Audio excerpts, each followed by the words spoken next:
c'est parti. Bonjour Olivier, je crois que tu as trouvé bien pire que la pépinière d'entreprise et dans la déchetterie. Au palmarès des nullités de nos élus actuels, il y a dans l'actualité la Maison Feuillette.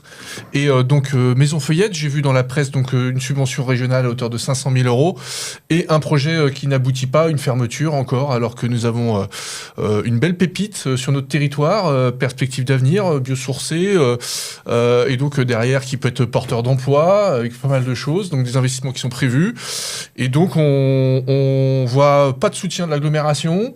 Du coup on se pose des questions quoi. Quand on sait que l'argent on s'en fout sur la caserne Gudin, on est capable de donner 1 500 000 € à Nexity.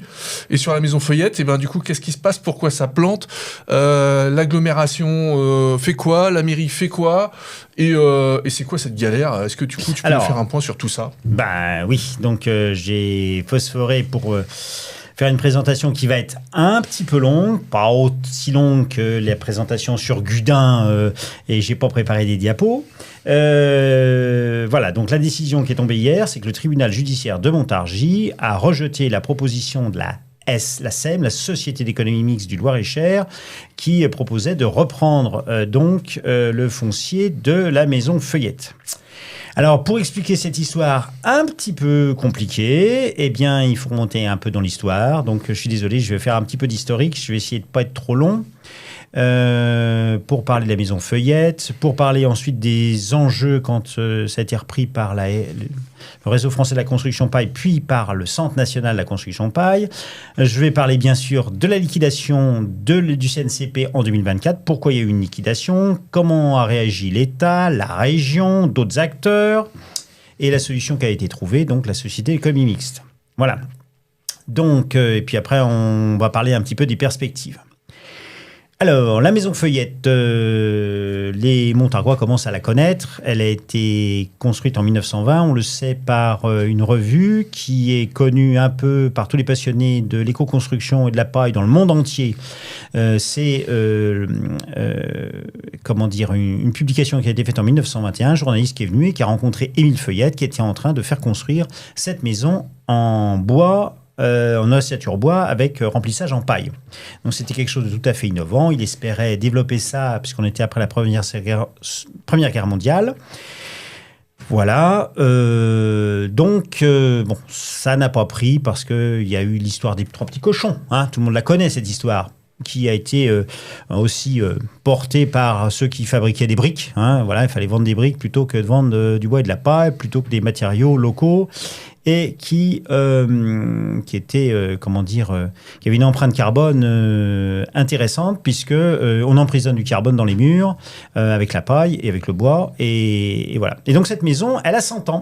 Voilà, il y a eu 100 ans en 2020, donc le centenaire n'a pas été fêté parce qu'il y avait le Covid.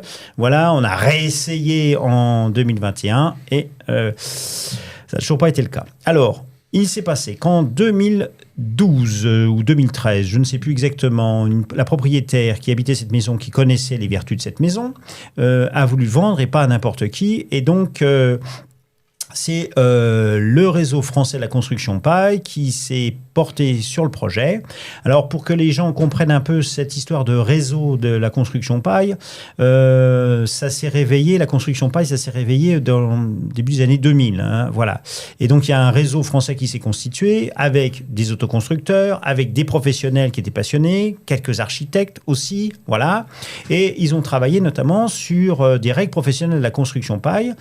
Ces règles professionnelles ont été publiées avec l'aval du ministère du Logement de l'époque, ça devait être en 2012-2013. À l'époque, il y avait 300 personnes dans le réseau, et la première année, ils ont épuisé la publication, 2000 publications vendues dans l'année.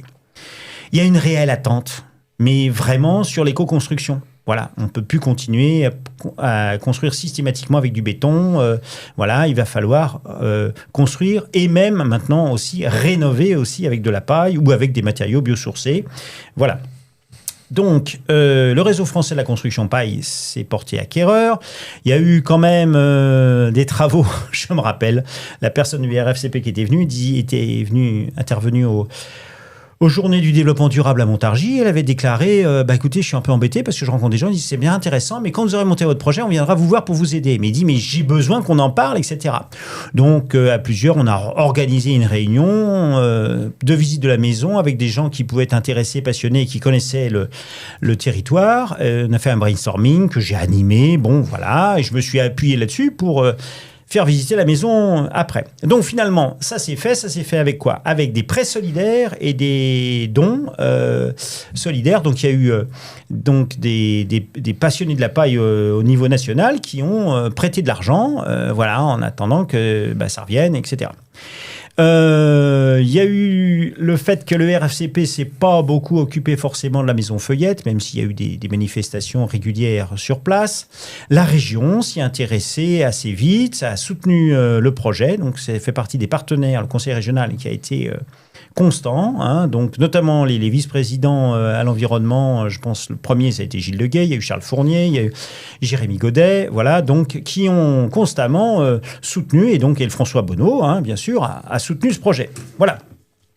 Il y a eu une migration, alors je ne me rappelle plus quand, il y a un centre national de construction paille qui a récupéré donc la gestion du projet pour qu'il puisse y avoir du projet qui émerge.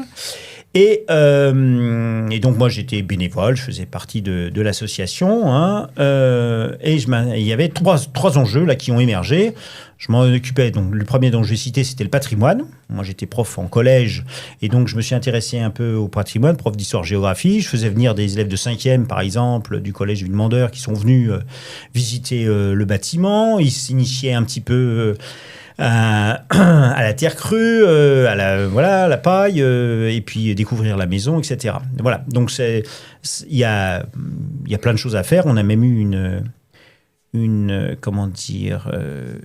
jeune en service civique qui était architecte en 2020 qui a trouvé pas de boulot, hein, c'est après le Covid, et qui a fait un service civique donc et qui a développé des tas de produits pédagogiques, d'outils pédagogiques qui ne demandent plus qu'à être réactivés. Voilà. Donc il y a la dimension patrimoine. Ça fait pas forcément entrer de l'argent, mais ça fait connaître la maison. La deuxième, c'est la formation. Alors, le CNCP, et notamment son président, Michael Leclerc, qui a beaucoup œuvré pour qu'on démarre des formations. Donc, il y a eu des formations de courte durée, des formations pro-paille, donc qui s'adressent à des professionnels du bâtiment pour pouvoir travailler sur la paille, hein, tout simplement sur des bâtiments en paille, hein, parce qu'il y a des règles à respecter hein, quand on intervient, même quand on est couvreur, plombier, électricien, il faut avoir une formation pour pouvoir intervenir sur ce type de bâtiment. Et puis, il y a eu surtout des formations un petit peu plus longue durée, donc avec l'ASDER, qui est une association qui est à Chambéry, pour des chargés de projet énergie et bâtiments durables, qui donc a été commencé, je crois bien, il y a 3 ans, voilà. Donc, on a trouvé des gens qui étaient volontaires. La région a aussi accompagné l'émergence de ce projet de formation. Hein. Voilà, ça fait partie tout à fait des compétences de la région. Voilà. Et puis, il y a eu une formation qui est arrivée après, ouvrier professionnel en éco-construction, donc c'est au niveau CAP, donc il y a eu une expérience d'une année seulement. Voilà. Et puis le troisième, qui est moins connu et qui est quand même assez surprenant, c'est que c'est devenu un centre de ressources non seulement national, mais aussi européen. Il se trouve qu'il y a eu un projet qui a été monté avec notamment les salariés, en ayant des contacts avec d'autres centres qui avaient pour but de faire la promotion de la paille, donc aux Pays-Bas, au Royaume-Uni, en Belgique et en Allemagne, si ma mémoire est bonne, pour dire on va faire la promotion de la paille au niveau européen. Donc qu'est-ce qui s'est fait? Il y a eu des projets de rénovation qui ont été payés sur financement européen.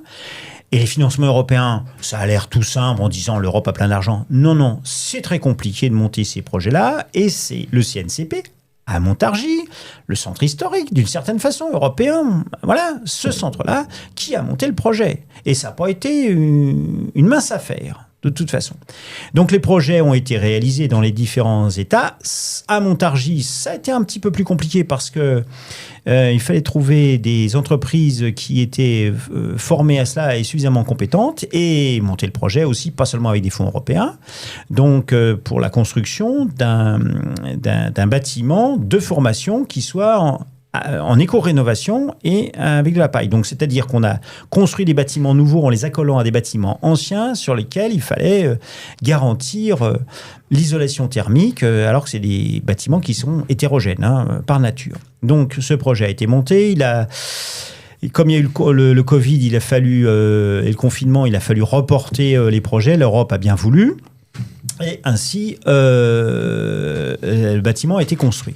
Donc, je me rappelle, à l'inauguration, il y avait une représentante de l'Union européenne, une directrice adjointe, je ne sais pas, qui était venue pour dire tous les louanges de ce projet-là. C'était le premier projet sur la construction bois-paille en Europe. Il s'appelait Upstro, faire connaître la paille. Voilà. Ils ont fait aussi un recensement de tous les bâtiments exemplaires, enfin d'un certain nombre de bâtiments exemplaires, le maximum qu'ils pouvaient, à l'échelle européenne. Donc, attends, là, du coup, on va reprendre un petit peu. Donc là, tu es en train de dire que du coup, il y avait la maison Feuillette. Oui. Donc, il y a une structure qui s'appelle le RFCP qui s'est constitué, qui a fait... qui existait déjà, le RFCP. Oui. D'accord. Et donc, ce groupe-là a créé un deuxième bâtiment qui est derrière un bâtiment avec des salles, qui est déjà opérationnel. Ça, c'est le CNCP. Le CNCP a construit ce bâtiment, en fait, du coup, qui a été fait à Montargis, oui. Donc, en construction bois-paille intégrale. Oui. Donc, du coup, on a la maison Feuillette qui a 100 ans, et juste derrière, on a un deuxième bâtiment qui a été construit intégralement, et qui, du coup, il y a des salles à l'intérieur, on peut faire des formations, et ça, c'était construit en bois-paille localement. Oui. Et après tout ça, ça a aidé nos élus à réfléchir, à se rendre compte du patrimoine qu'il y avait, et du coup, on a construit aussi des constructions bois-paille dans le centre-bourg de Panne, et le pôle petite enfance aussi sur l'agglomération montargoise, qui va se faire en construction bois-paille. Et donc, ta difficulté qui était de construire ce bâtiment de derrière en construction bois-paille, déjà, il a fait trouver des professionnels, former des personnes localement, faire des centres de formation, et tout ça, en fait, ça a été mis en place. Donc, on se retrouve avec déjà un début de terreau qui est là, et ce qu'il faut aller, c'est aller plus loin avec le centre de formation, et c'était la stratégie. Et dans cette stratégie, tu nous expliques que il fallait saisir des fonds européens qui ont été faits, et ces fonds européens, il y a des aléas, et du coup, il y a un petit couac qui s'est produit. C'est ça, parce qu'en fait, il y a une entreprise qui a eu des retards pour la réalisation et qui a impacté les travaux suivants pour les autres entreprises, et donc il y a une part du financement européen, du financement de la réalisation qui n'a pas pu être payée sur les fonds européens. Donc l'Europe avait été patiente, et puis il y a une entreprise qui a mis tout le monde un petit peu dans le gaz. Voilà, donc je comptais parler d'autre chose, puis je vais te dire comment les élus locaux ont réagi, parce qu'effectivement, le CNCP a aussi fait connaître aux élus locaux le bâtiment, etc., puisque le bâtiment était connu dans le monde entier, mais il n'était pas connu des Montargois. Et pour une bonne raison, c'est que les propriétaires ne voulaient pas avoir des visites, tout simplement, de ce bâtiment exemplaire. Mais à partir du moment où il était vendu à une structure associative qui avait pour but de faire la promotion du bois-paille, il fallait le faire connaître. Donc il y a des élus qui étaient effectivement intéressés, qui sont venus. Je me rappelle, il y avait l'ancien maire de Courtenay qui a fait réaliser sa salle, une salle où il y a la médiathèque, on voit une salle qui est un peu polyvalente, voilà, une grande salle de réunion, et la médiathèque en bois paille. Voilà. Donc il a fallu un petit peu que ça émerge. Je rappelle, pour ceux qui veulent avoir une petite, j'allais dire une petite praline à se mettre sous la dent, régulièrement, lorsqu'il y avait les journées du développement durable à Montargis, qui rassemblaient beaucoup d'acteurs qui s'intéressaient à ces questions-là, pas seulement sur l'éco-construction, sur l'alimentation, sur la biodiversité, sur plein de choses, sur l'insertion, enfin bref, j'en passe. Le maire de Montargis, d'abord maire adjoint, puis maire de Montargis, Benoît Dijon, venait sur la table et disait « Moi, maire de Montargis, jamais en construction, en bois pas, les trois petits cochons, etc. » Donc, la maison Feuillette, enfin le CNCP avait bien un stand, et puis chaque année.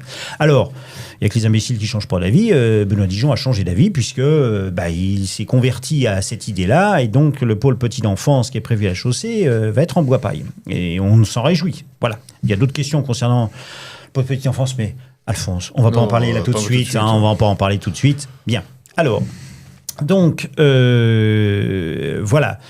Il faut du temps pour convaincre les élus locaux qu'il faut faire des choses. Alors maintenant, il va falloir réfléchir à un certain nombre d'enjeux là, sur le patrimoine, sur la formation. Sur le centre de ressources, ça va être un petit peu plus compliqué, puisque les salariés qui avaient des vraies compétences et un réseau de relations, et ils ont été licenciés, voilà, en 2024. Voilà. Alors, 2024, donc, la liquidation se profile. Alors, deux acteurs se sont réunis essentiellement, la préfète de région et François Bonneau, le président de région. Voilà. Et la préfète a mandaté un audit des comptes du CNCP. Donc, la direction des finances publiques a mandaté une personne qui est venue voir la directrice administrative et financière pour récolter tous les chiffres, etc. À notre connaissance, il n'y a pas eu d'autres chiffres. Je dis bien à notre connaissance parce que l'audit qui a été fait n'a pas été communiqué au CNCP.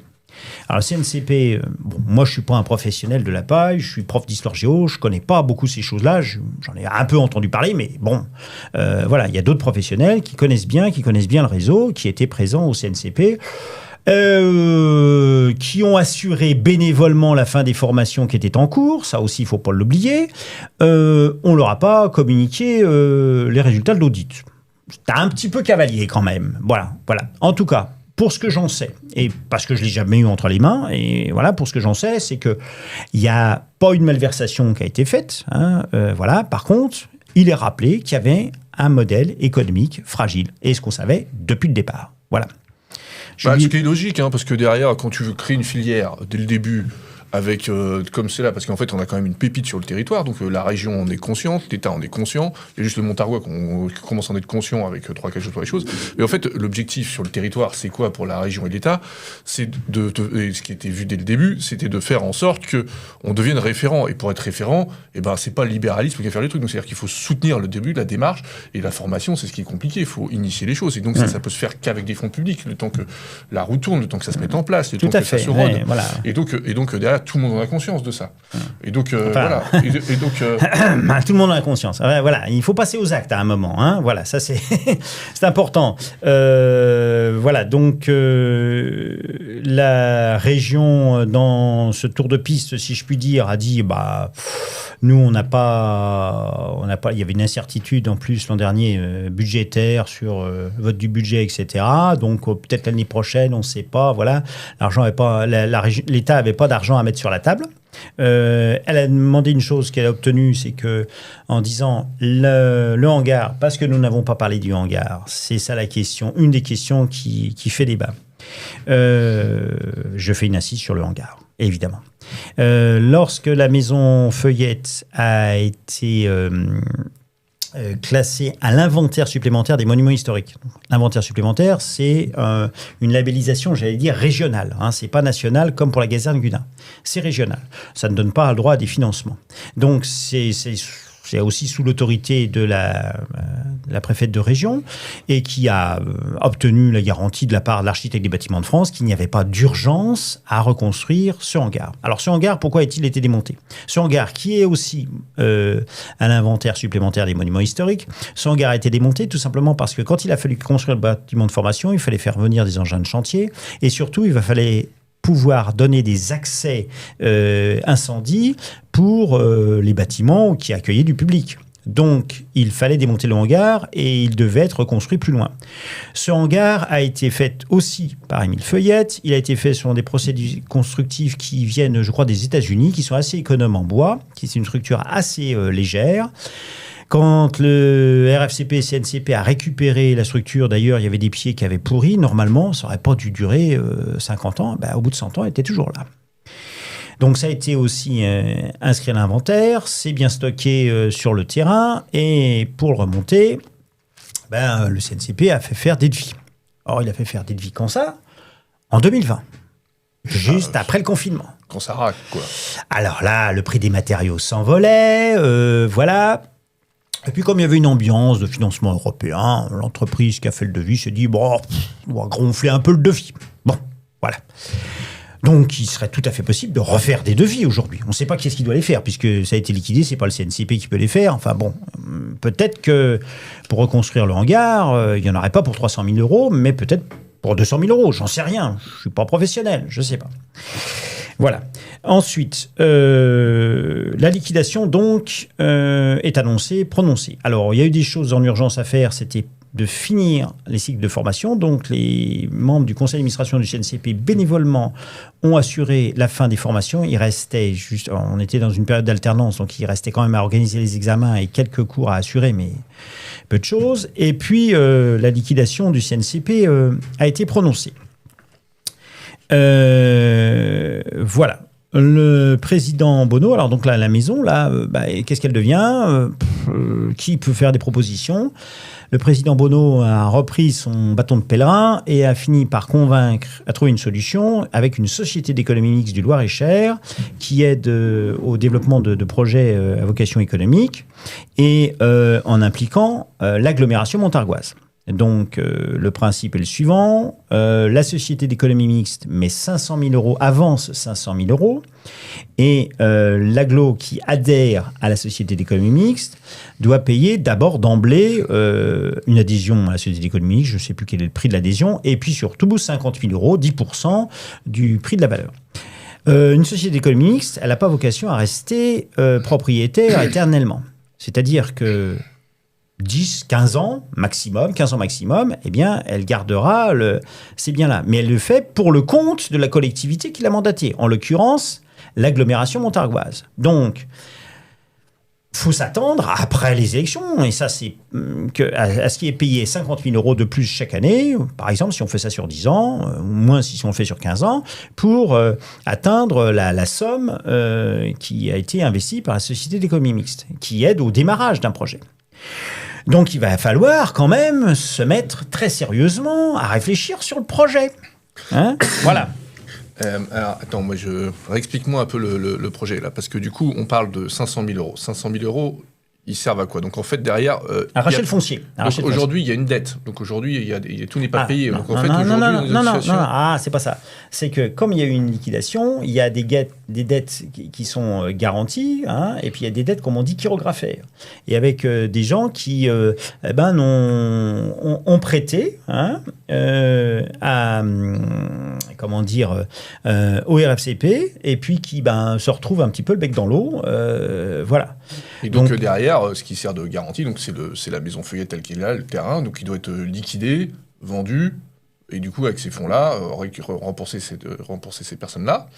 Donc, c'est ça le concept. Oui, donc, il y a des personnes qui ont investi qui doivent être remboursées. Voilà, il y a un liquidateur, effectivement. Il y a un liquidateur judiciaire qui doit payer s'il y a des choses à payer à l'État, notamment l'URSSAF ou des choses comme ça. S'il y a des choses, je ne connais pas l'état du dossier de ce qui reste à payer, hein, je vous avoue. Donc, voilà, et puis il fait un ordre de grandeur et puis il propose un règlement au prorata de ce qui reste pour tous ceux qui avaient donc prêté de l'argent au RFCP. Donc, du coup, c'est mis en vente, mais c'est pas mis en vente à 500 000 euros, c'est mis un peu moins cher. Donc, les 500 000 euros servent notamment à rembourser ces personnes-là, plus relancer ce que mettait la région, remettre les choses un peu aux normes et mettre l'investissement initial pour payer les encadrants, remettre toutes les formations, remettre tout ça en place. Plus, il y avait besoin d'un financement complémentaire de l'agglomération. Le tout, globalement, en fait, c'est ça. En fait, les 500 000 euros, c'est pas de l'argent qui est fait pour payer la maison, fait pour rembourser des personnes. C'est un argent global qui sert aussi à lancer le projet, puisque quand on démarre son activité, on a besoin de fonds, on a besoin d'embaucher des personnes, les formateurs, et puis le temps que l'argent arrive des formations, il y a un delta de temps, il y a besoin d'un fonds de roulement, ça s'appelle. Donc tous ces trucs-là, ça a été globalisé, ça a été chiffré, et du coup, ça tenait avec l'enveloppe de 500 000 euros, du moment qu'il n'y avait pas la contrainte de reconstruire ce hangar. Ce qui a été passé, c'est cette construction de hangar qu'il a fallu remettre, qui était évaluée 200 000 euros, qui du coup augmente un besoin de financier qu'il n'y a pas, et qui du coup provoque une donc c'est je reprends. Donc les 500 000 euros servent à financer, donc rembourser les dettes qu'il y a là pour liquider la société, parce que du coup le liquidateur doit rembourser son truc là. Donc il y avait la proposition de rachat, plus faire fonctionner donc la formation de l'institution. Tout ça, je sais pas quel est comme on dit, le business plan là, je le connais pas, j'en sais rien, moi je sais pas, hein, je dis ce que je sais. Du coup, dans l'aperçu, c'est que du coup il y avait ça, la région elle mettait 500 000 euros sur la table, ça plus un complément de l'agglomération. Et ce qu'on lit dans la presse, c'est que du coup il y a 200 c'est ce qui fait capoter le truc, c'est 300 000 euros pour construire le hangar qui ne sont pas fléchés encore, qui ne sont pas encore mis dans le dossier, et que du coup, le tribunal a dit non. Du coup, à la proposition qui a été faite à la région et le business plan qui a été présenté, parce que derrière, il ne prévoit pas de reconstruire actuellement. Alors, il faudra lire en précision, si vous voulez, l'attente du jugement. Voilà, on va parler un petit peu de la suite. J'ai oublié, je m'en excuse encore, parce que l'Aglo s'est engagé là-dessus avec un autre projet aussi, qui était de dire le centre de formation là, qui est tout à fait en bon état pourrait très bien être utilisé par le CFA. Donc, en parallèle, le centre de formation d'apprentis. Donc, s'est emparé du sujet et a envisagé de développer des formations dans le bâtiment. Donc, ça correspond aussi à des besoins du territoire, mais il va falloir qu'on rentre aussi un petit peu dans les détails pour savoir de quoi l'on parle et puis pour parler des projets d'avenir là-dessus, hein. Voilà. Alors, je pense que d'abord, il y a une incertitude, c'est y aura-t-il appel de la décision? Donc, je ne sais pas si c'est la société économique, si c'est la région, si c'est l'État, si c'est l'État, je pense qu'il ne pourra pas. Enfin, l'Aglo pourrait. Et l'Aglo, enfin voilà. C'est à eux de savoir ce qu'ils veulent faire, etc. Mais moi, je pense qu'il va falloir quand même repenser au projet, au moins sur 2 axes. Au moins sur le patrimoine et la formation. Le centre de ressources, j'ai encore dit que c'était compliqué. Sur le patrimoine, d'abord, je rappelle que le conseil départemental avait été sollicité pour la reconstruction du hangar. Il avait une année inscrit à son budget prévisionnel, je crois, 60 000 € pour la reconstruction du hangar, au titre du patrimoine. Voilà. Il se trouve que le patrimoine, c'est lié aussi au tourisme, que toutes les collectivités peuvent s'intéresser au tourisme, et donc le département avait envisagé cela.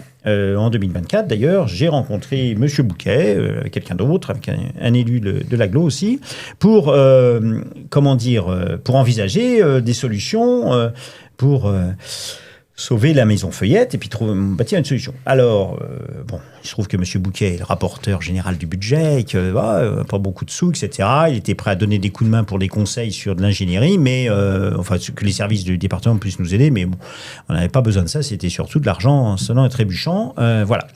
Donc, c'est pas impossible de faire ça. Je pense que la commune de Montargis, qui est intéressée aussi tout de même au tourisme, au patrimoine, etc., et notamment à l'image de la ville, et qui s'est aussi réjouie du fait que la maison Feuillette ait eu son inscription sur l'inventaire supplémentaire des monuments historiques, je pense que la ville de Montargis pourrait faire un effort en lien avec le département sur cet aspect patrimoine. Après, il peut y avoir d'autres acteurs, j'en sais rien.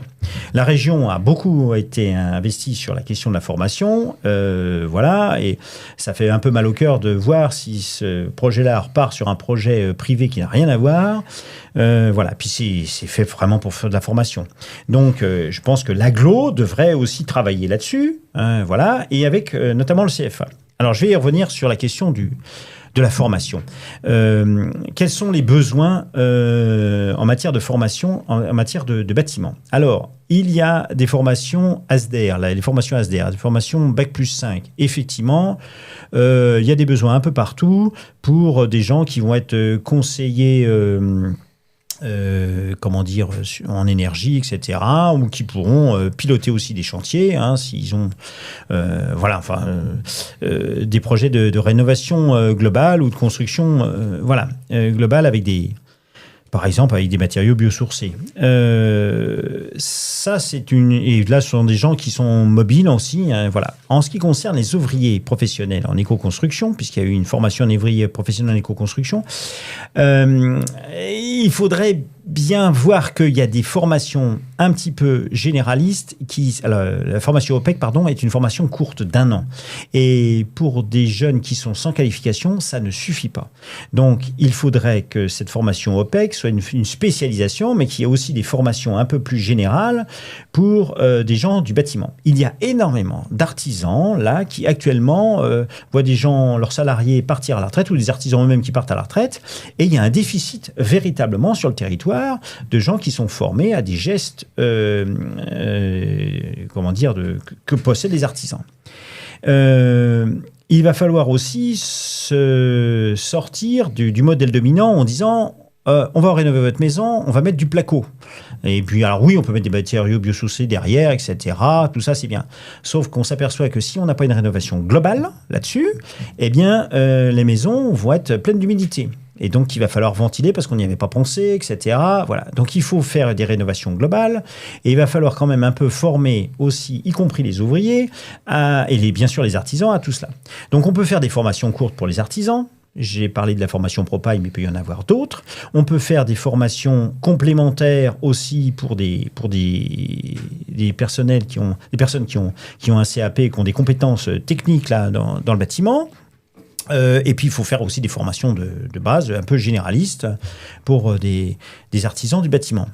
Donc, des besoins, il y en a. Et ce que je voudrais ajouter, c'est qu'il va falloir, je pense que plein de raisons nous poussent à ne pas reconstruire en éco-construction, mais à faire de la rénovation. Nous avons beaucoup de friches partout. Sur notre territoire, et d'ailleurs un peu partout en France, il y a des friches qu'il va falloir réinvestir. Et quand on travaille sur une friche avec des matériaux hétérogènes, l'isolation, c'est pas si simple que ça. Donc, c'est vrai que ça a l'air facile. On démolit tout, on reconstruit tout à neuf. On jette des matériaux, je ne vous parle pas de l'empreinte écologique là-dessus, alors que si on réutilise des bâtiments existants et qu'on apporte, par exemple, des enduits chauds-chambres, etc., ou je ne sais, voilà, il y a plein de techniques constructives qui fait que la rénovation, elle est intéressante. Et puis en plus, la rénovation, elle n'est pas délocalisable, ce sont des emplois locaux, effectivement, voilà. Donc, excusez-moi. Donc, du coup, en fait, on va situer le contexte. Donc, en fait, on a des contraintes qui sont par le schéma de cohérence d'orientation territoriale où toutes les habitations doivent être à énergie positive d'ici 2050. Oui. Donc, par l'apport d'énergie, panneaux solaires, tout ce qu'on veut, mais aussi en réduisant les pertes énergétiques, donc par nouvelle isolation, globalement, en moyenne. Donc, il faut qu'on ait des bâtiments à énergie positive, il faut qu'on se structure tout ça. Donc on est sur un enjeu national où l'écologie, l'économie des ressources pour le budget des ménages, pour le climat, c'est pour l'économie des ménages, c'est pour la consommation énergétique et autres. Enfin du coup, toujours est-il que c'est toujours l'objectif, c'est de consommer le moins d'énergie possible pour avoir augmenté son niveau de vie, son confort, la planète, tout ce que vous voulez. Donc il y a plein de raisons de le faire. C'est aussi dans les objectifs nationaux. Il y a plusieurs manières de le faire, et donc là, du coup, on parle de biosourcée, énergie biosourcée. Nous sommes à la pointe à Montargis, puisque nous avons la maison Bois-Paille, et nous avons été référencés comme ça, tout a été structuré. Cette structure n'a pas été soutenue comme il faut, et donc à un moment, on a perdu des compétences. Et maintenant, la question, c'est est-ce que du coup, on va laisser le truc complètement partir avec cette maison Bois-Paille, puisque cette maison Feuillette, aujourd'hui, si elle n'est pas reprise avec le plan qui a été fait par la région, en fait, elle est vendue à des privés pour rembourser les quelques personnes qui vont être remboursées, et le tribunal sera effectivement vigilant certainement à ce que le hangar soit reconstruit. Mais du coup, ça peut partir dans le privé. Et donc, toute cette création de filière qui a été créée, toutes les origines qui sont là, tout le terreau qui a été préparé avec l'État qui suit, la région qui suit, avec des personnes qui sont motivées pour le faire, avec des centres de formation déjà opérationnels. Hein, les salles sont déjà opérationnelles, il y a déjà des salles opérationnelles. Et bah, du coup, la question, tout est là. Et il manque juste un petit coup de pouce de trois trucs. Et là, en fait, c'est aux élus locaux de faire leur part leur chemin. Oui. Et leur chemin, c'est pas uniquement construire un pôle petite enfance en maison Bois-Paille, ça suffit pas. En fait, il faut créer la structure. Et les choses aussi qui sont un peu étonnantes, c'est que derrière, on voit que la région, elle se bouge parce qu'elle a été chercher une entreprise dans le Loir-et-Cher pour revenir nous aider, nous, les Montargois, à nous structurer. Un peu, j'ai envie de dire, un peu en temps de critique, c'est un peu dommage que les Montargois, ils aient pas eu les ressources pour se créer eux-mêmes, quoi. Mais c'est pas grave, elle est quand même allée chercher pour que ça se fasse à Montargis, dans le lieu historique élu, et donc c'est vraiment fait pour, et c'est vraiment dans le sens de l'histoire que ça va être fait comme ça, et géré de manière à mutualiser plusieurs professionnels. Donc c'est pas à un pro de prendre l'avantage sur cette opération, de s'accaparer tout un marché qu'on sent qui est plein d'avenir. C'est-à-dire que du coup, c'est un marché qui va être énorme, en fait, du coup, potentiellement. Voilà, je voudrais insister notamment sur la question de la formation et même aussi sur le patrimoine. Nous sommes à 1 heure de Paris. Ce lieu est intéressant, emblématique. Je suis convaincu que les besoins des artisans de Montargis, c'est aussi les besoins des artisans de l'Île-de-France. Donc, il y en a qui accepteraient sans doute de venir passer une semaine de formation pour une formation Propal ou un autre type de formation, j'en sais rien, parce que les locaux, il faut les utiliser de façon pour les optimiser. Donc, quand vous avez ces formations, c'est des formations en alternance, il y a des moments où les locaux sont vides. Donc, on peut très bien monter des formations courtes avec des gens qui viendraient, pourquoi pas, de l'Île-de-France. Voilà. Donc, c'est un investissement qui, à terme, peut être rentable. Et donc, si je dis cela, c'est qu'il va falloir aussi qu'il n'y ait pas que le CFA qui soit associé. Enfin, je ne sais pas si le CFA se sent de taille pour cela. Le CFA a plusieurs défis, c'est-à-dire il faut qu'il se lance dans la question du bâtiment, puisque ce n'est pas des spécialités sur lesquelles le CFA interprofessionnel du Catinest il n'hésitait pas à le lancer, donc c'est un véritable défi. Et en plus, c'est le défi de l'éco-construction. Donc, il y a un double défi à relever pour le CFA, donc il faut l'accompagner. Je pense que l'agglo là-dessus est vigilante, la région aussi. Voilà, peut-être qu'il va falloir aussi qu'il y ait peut-être 12 acteurs. Je pense notamment à Ecobat, c'est la fédération qui a pour but de développer les formations écologiques, l'approche écologique dans la construction. Donc, l'approche écologique, ça peut être la gestion du chantier, ça peut être les matériaux biosourcés, ça peut être l'économie de fluide, etc. Enfin, il y a plein de choses. Et Ecobat est tout à fait prêt, à mon avis, à accompagner aussi l'agglo et le CFA là-dessus. Voilà. Et puis, attends, t'en oublies. Parce que derrière, faut quand même rappeler que l'arboretum des Barres, c'était planter des essences d'arbres sur le territoire pour voir quelles sont les essences d'arbres qui poussent le mieux, notamment pour faire du bois de charpente. Donc on a construit une bois paille. Donc c'est quand même hyper intéressant. On est à côté de la forêt. On est à côté de la forêt d'Orléans, une des plus grandes forêts de France. Et du coup, avec des ressources en bois énormes. On n'est pas loin de la Beauce pour récupérer la paille. Enfin, c'est construire avec des milieux locaux, avec donc toutes nos champs d'agriculture. Quelle paille on veut? Est-ce qu'on veut du chanvre? Est-ce qu'on veut de la paille normale? Quelle paille vont le mieux? Avec des études et tout qui sont faites.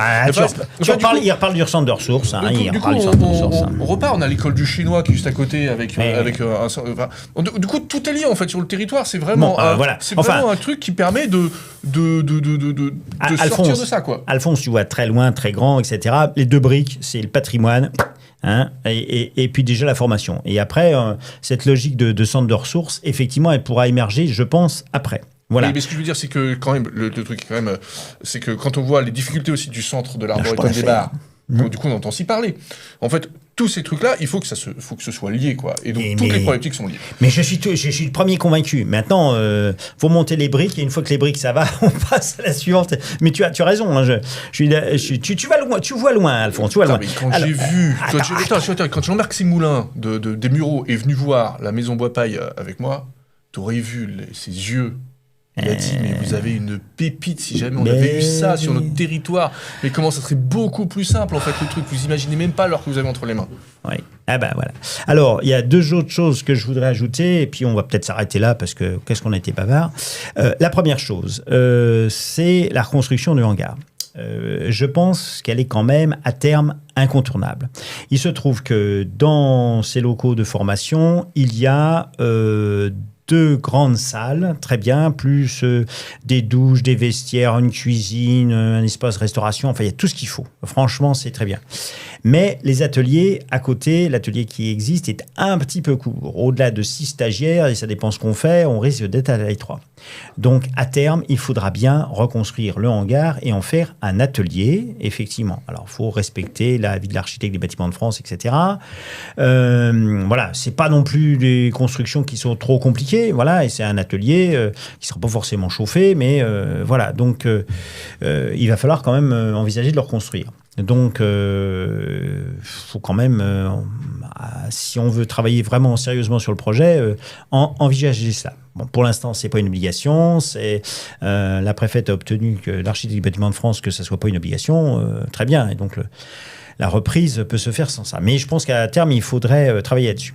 Et puisque tu me parlais des Mureaux, Jean-Marc Simoulin, il se trouve que le PTCE de Villemandeur, donc, et notamment son président Luc Bellière, a été incité à suivre le projet. Aussi, ça lui a pris beaucoup de temps l'été dernier pour suivre toutes ces discussions. Voilà.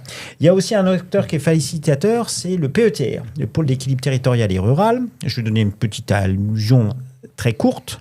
Je devais une année emmener des élèves de 5e, donc visiter la maison Feuillette. On avait fait 3 groupes de 10, donc 3 ateliers d'1 heure chacun. Donc je faisais visiter la maison et prendre des notes, le prof, voilà. Et puis il y avait quelqu'un qui les initiait, c'est Mickey, qui les initiait à la terre crue, etc., et aux enduits terre crue, etc., et à faire des briques en bois paille, voilà, en paille, pardon, en terre et en paille, pardon, je vais y arriver. Et puis, il y avait aussi un atelier sur les matériaux biosourcés. Et la personne qui devait assurer ça était indisponible et la journée était programmée. Eh bien, le PETR a envoyé quelqu'un, un agent qui est venu dépanner gratuitement, etc. Le PETR a aussi le pôle d'équilibre territorial et rural, qui n'a pas beaucoup de moyens, comme l'agglo ou la commune, eh bien, a des moyens d'animation et a toujours soutenu ce projet-là. Je veux donner aussi une chose concernant le PETR. Alors, ça avait été initié, je crois, par le Pays de Gâtinais, l'ancêtre du PETR. Les formations d'artisans d'Orémis, c'est-à-dire des artisans qui travaillaient ensemble sur un projet global et qui pouvaient mutualiser des équipements et travailler quand ils interviennent sur une maison. Donc, ils avaient appris à se connaître et ces formations-là avaient été initiées par le PETR. C'était des choses assez originales. Voilà, donc il y a des artisans qui sont prêts aussi à aider à faire des rénovations globales de maisons individuelles, par exemple, et à coopérer. Mais bon, voilà, il va se dépêcher avant qu'ils partent à la retraite. Hein ? Donc, on récapitule.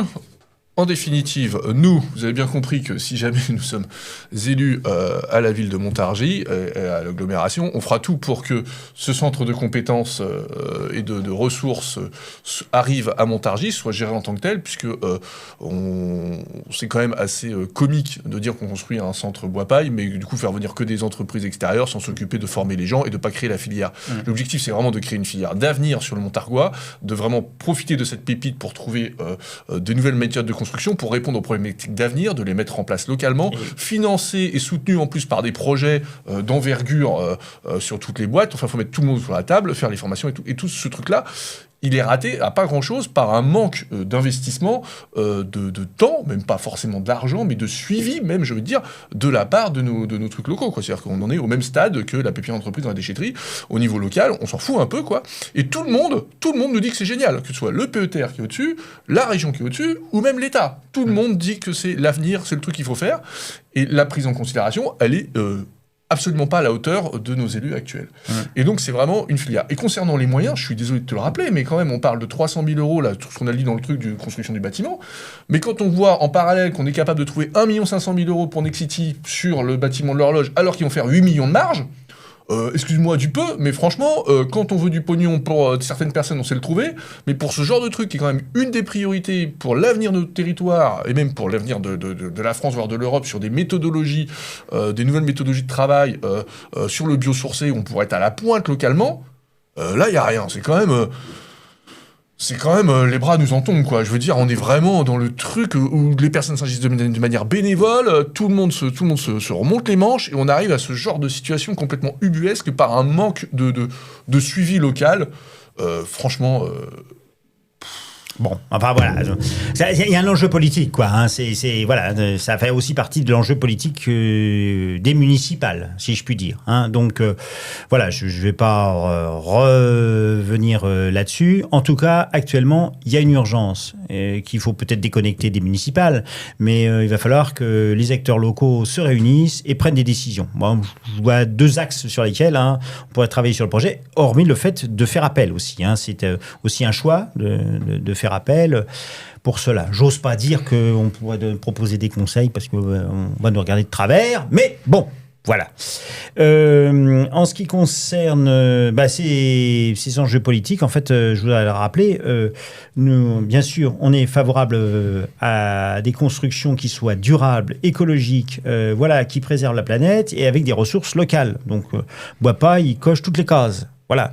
J'ajoute que ça fait partie des modes de constructif où on peut confier des tâches à l'insertion. C'est-à-dire que quand vous prenez un grand bâtiment, un grand immeuble, et que vous voulez faire une rénovation globale par l'extérieur, isolation thermique par l'extérieur, ITE, eh bien, vous pouvez mettre des structures en bois. Donc là, ça, c'est des compétences assez complexes tout de même, de charpentiers qui sont pas si simples, surtout sur des bâtiments de grande hauteur. Et après, le remplissage en paille. Et le remplissage en paille, il y a des tâches qui peuvent être faites dans le cadre des chantiers d'insertion. Voilà. Après, il y a tout un travail à faire sur l'étanchéité à l'eau, l'étanchéité à l'air, etc. Bon, voilà. Donc, il faut que ce soit des tâches qui soient faites avec un accompagnement, hein, voilà, mais il y a des endroits où l'insertion, on le fait, voilà. Donc, ça aurait du sens que sur des immeubles de la chaussée, par exemple, eh bien, on lance des chantiers comme cela, que les bailleurs sociaux s'y forment aussi, parce que même si c'est pas eux qui sont directement opérateurs, il faut qu'ils s'y intéressent, et puis ça crée des parcours d'insertion pour des gens du territoire qui retrouvent le chemin de l'activité et qui, pareil, pourront... Oui, donc de toute façon, on est sur une phase où la construction de bois-paille, on la redécouvre, en fait, d'une certaine manière. Donc, il faut former les personnes. C'est vrai qu'au début de créer tout ce truc-là, ça coûte de l'argent, ça coûte plus cher qu'une construction normale. Donc, au début, c'est normal que nos institutions publiques, fassent des choses en bois-paille, payent un peu un surcoût, le temps que les gens apprennent à choper le coup de main, et puis du coup, petit à petit, deviennent vraiment en concurrence face aux méthodes traditionnelles. Et économiquement parlant, on part sur des circuits courts, donc ça veut dire que votre argent, quand vous construisez en bois-paille, l'argent, il reste dans le Montargois, donc ça veut dire qu'il va revenir plus vite dans votre poche. C'est ça, en fait, le principe. Oui, c'est que si jamais moi j'achète quelque chose juste à côté de chez moi, au commerçant d'à côté, c'est après, il va facilement me racheter quelqu'un d'à côté qui va me racheter à moi. Donc l'argent, il reste localement. On n'a pas besoin de le faire revenir de Chine, quoi. Donc avant que l'argent qui soit en Chine revienne à Montargis, vous galérez. Par contre, si vous donnez cet argent à l'agriculteur du coin, au bûcheron du coin, à la scierie du coin, eh ben, ils vont venir le redépenser en centre-ville. Et donc là, on est sur un circuit court. Et c'est comme ça que du coup, on s'enrichit et qu'on lutte contre l'économie. Là, Alphonse, il est sur la théorie du ruissellement. Non, circuit court. Circuit court, en fait, finalement, d'une certaine façon, de l'argent investi crée des emplois directs, effectivement. Donc, c'est une forme de ruissellement. Si, c'est du ruissellement, après tout. Mais c'est du local. Voilà. Quand vous faites rénover des pavés en centre-ville, il y a une entreprise locale. Puis à un moment, elle ne sait plus faire. Qu'est-ce qu'elle fait ? Elle va chercher des artisans qui sont à l'autre bout de l'Europe. Moi, j'ai vu ça. Des gens qui faisaient des rénovations de pavés, ils ne parlaient pas français. Ils étaient tant mieux pour la Pologne ou la Roumanie. Tant mieux, ça va ruisseler chez eux. Mais à un moment, l'entreprise qui fait des pavés, non, elle ne peut pas. Voilà. Bon, puis les pavés, ils ne sont pas forcément locaux. Et puis, ils consomment de l'énergie. Enfin, bon, voilà. Donc, il y a des choix politiques aussi à faire pour savoir qu'est-ce qu'on veut mettre, où est-ce qu'on veut investir. Voilà. Et donc, il va falloir faire attention aux détails. Voilà. Non, mais ça, du coup, ça, c'est le système dans lequel que nous, ça, c'est les systèmes d'investissement sur lesquels nous sommes favorables, puisque du coup, c'est vraiment où ça va fonctionner au circuit court. Donc, c'est-à-dire que 1 euro investi là-dedans, il va rester sur le territoire, il va tourner. Donc, ça, c'est vraiment le truc qu'il faut regarder, c'est de l'argent qui tourne localement. Et c'est quand on subventionne quelque chose, on fait ça comme ça et ça tourne. Contrairement au projet de Nexity, je reviens dessus, qui est vraiment l'opposé. C'est-à-dire que du coup, on fait venir un investisseur extérieur qui gagne de l'argent en bourse, qui est complètement extérieur à nous, qui vient investir localement, qui va peut-être même pas faire venir travailler des entrepreneurs locaux. Donc, c'est-à-dire que du coup, c'est d'autres personnes qui vont bénéficier de ça, qu'on subventionne pour construire un bâtiment où des gens vont payer des loyers pour prendre l'argent des Montargois et l'envoyer encore ailleurs. Et donc ça, on le subventionne. Et donc ça, c'est complètement la folie. Et donc derrière, là, on a un projet où du coup, on prend de l'argent, il est donné à quelqu'un, on sait qu'il tourne localement, qu'il reste là, et ça, on trouve pas de pognon. Et moi, je suis, mais... Enfin, on n'est pas à un niveau de compréhension d'économie pitoyable. Je pense que j'ai jamais vu aussi nul de toute ma vie, quoi. Mais tu sais, ça fait longtemps que ça dure. Tiens, tu me fais penser à une chose, c'est la construction du lycée d'Urzy dans les années 90, 2000, enfin voilà. C'était le groupe d'Alavera, du groupe Bouygues, qui avait remporté le marché pour la construction du lycée d'Urzy. Je ne vois pas sur les malfaçons qui ont été faites, mais effectivement, le groupe Bouygues a piloté tout ça et ils ont fait venir des artisans locaux. Et sauf qu'il y a eu des changements sur le chantier, etc. Les artisans locaux, ils n'avaient pas un cabinet d'avocats derrière eux. Et quand il y a eu des changements de commandes et qu'il fallait refaire des travaux autrement parce que ça a changé tout au long du chantier, Dallavera n'a pas voulu payer. Et les entreprises, il y a des entreprises qui ont bu le bouillon. Voilà. Donc, quand il y a des grands groupes et qu'on, ils donnent des marchés à ces artisans, effectivement, ils ont des artisans, puis à la fin, ils ne retrouvent pas leur compte parce que il faut bien qu'ils payent leurs salariés et que tous les travaux, les modifications qu'on a fait, donc il faudrait à chaque fois faire venir un huissier et puis dire, voilà, telle modification a été faite, telle modification a été faite, vous allez nous les payer, etc. Et on valide, et, voilà, une fois par semaine, systématiquement. Donc, je crois que, effectivement, faut faire un petit peu attention à ces choses-là et au tissu aussi des artisans locaux, et voilà, et aux compétences qu'il faut pas perdre de vue, voilà, et qu'il faut aussi enrichir, voilà. Donc, pour relever les défis de demain. Donc, en résumé, le chômage, ça se contre par des politiques et des choix, le développement économique. Si on est les plus pauvres du Loiret, je pense que vous avez compris pourquoi. Ça fait partie des éléments d'explication, c'est pas les seuls. Voilà. Ah non, mais je pense ne mettons pas. Mais je pense que derrière, quand on comprend que derrière l'absence de réaction de la part de l'ensemble de nos élus, de l'équipe qui gère au niveau de l'agglomération, alors je pense pas que tous nos élus ne soient dans cette incompétence. Je pense qu'on a aussi un mode de gouvernance qui fait qu'on est dans ce truc-là où les personnes n'arrivent pas à s'exprimer comme il faut. Mais ce que je veux dire, c'est que je ne jette pas la pierre sur l'ensemble des personnes. Je pense qu'il y a des personnes qui sont conscientes du problème, mais on est dans un mode de gouvernance où c'est difficile de s'en sortir, de par l'organisation qui est là, et donc il faut aussi changer ça. Je pense que c'est le nœud du nœud, il est là, pour que ce genre d'initiative et ce genre de choses sortent correctement.